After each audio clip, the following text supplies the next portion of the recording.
ഹരേ കൃഷ്ണ. ഗുരുവായൂരപ്പൻ്റെ ലീലാവിലാസത്തിൻ്റെ ഒരു കഥ കേട്ടാലോ? ഭൂലോക വൈകുണ്ഠമായ ഗുരുവായൂരിലെ ഏറ്റവും വലിയ പ്രത്യേകത അവിടുത്തെ ചടങ്ങുകളുടെ കൃത്യനിഷ്ഠയാണ്.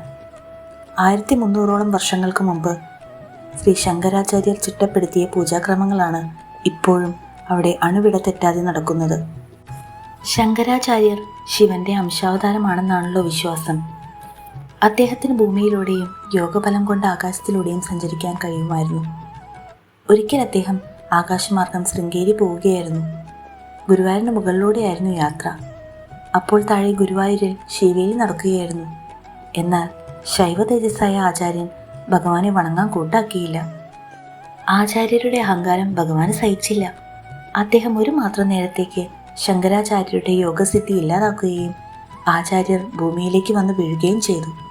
അതും ഗുരുവായൂർ വടക്കേ നടപ്പന്തലിൽ ഭഗവാന്റെ ശിവേലിക്ക് മുന്നിലേക്ക് വന്നു വീണു.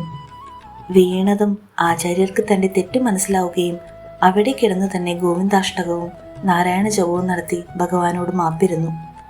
പിന്നീട് അദ്ദേഹം അവിടെ ഒരു മണ്ഡലം ഭജനമിരിക്കുകയും ഗുരുവായൂരിലെ പൂജാക്രമങ്ങൾ പരിഷ്കരിക്കുകയും ചെയ്തു. മണ്ഡലം ചെറുപ്പും അതിനുള്ളിൽ ഏകാദശിയും വരുന്ന രീതിയിൽ പൂജയും ഉദയാസ്തമന പൂജയുടെ ക്രമങ്ങളുമെല്ലാം അദ്ദേഹം ചിട്ടപ്പെടുത്തി. അതിൽ പിന്നെ ആ രീതിയാണ് ഇവിടെ പിന്തുടരുന്നത്. ശങ്കരാചാര്യർ വന്ന് വീണ സ്ഥലം വടക്കേ ശിവേലിപ്പുരയുടെ മുകളിൽ ഒരു ചെറിയ ദ്വാരമിട്ട് ഇപ്പോഴും അടയാളപ്പെടുത്തിയിട്ടുണ്ട്.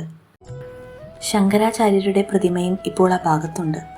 ഇപ്പോഴും ശിവേലി എഴുന്നള്ളി ഈ ഭാഗത്ത് വരുമ്പോൾ ശങ്കരാചാര്യർ അന്ന് വീണതിൻ്റെ സ്മരണയ്ക്കായി മേളം ഒരു നിമിഷം നിർത്തി ആ ഓർമ്മ പുതുക്കാറുണ്ടത്രേ. ഉത്സവകാലത്ത് ഭഗവാൻ പൊൻപഴുക്ക മണ്ഡപത്തിൽ ദർശനം കൊടുക്കുന്നതും ശങ്കരാചാര്യർ അന്ന് വീണ സ്ഥലത്ത് വെച്ചാണ്.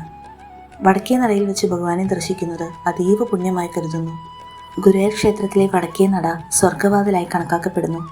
കൃഷ്ണനാട്ടം കളി നടക്കുന്നതും വടക്കേ നടയിൽ വെച്ചാണ്. ഭഗവാനേ നാരായണ. ഓം നമോ ഭഗവതേ വാസുദേവായ.